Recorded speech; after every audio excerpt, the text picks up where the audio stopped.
Welcome to ReMake Argyll's Raggy Wreath tutorial. To make this craft, you will need the following items.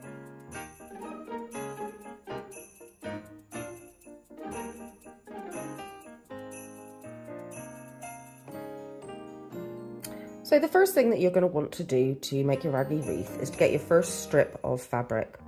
We fold this in half, the two ends touching.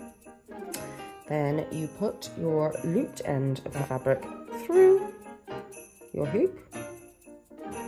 You open it up at the other end, and then you pull the two little toggles, two little tags of fabric up and through and pull.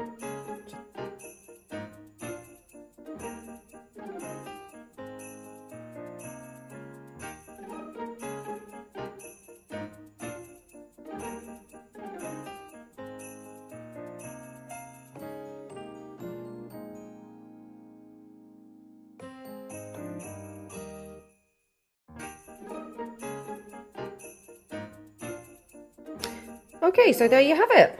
Your Raggy Wreath is complete. Your only last step would have been to get your wire, which will be included in your packs, or sparkly thread, or garden twine, or ribbon, or whatever you've got lying at home. Either make a hole or put it through the curtain rod hole and twist and secure. We have more crafts on our YouTube page for our Eco Christmas workshops. So please do go over there and check them out. Remember to follow us at ReMake Argyll on Facebook. And we really do hope you have a wonderful and very green Merry Christmas.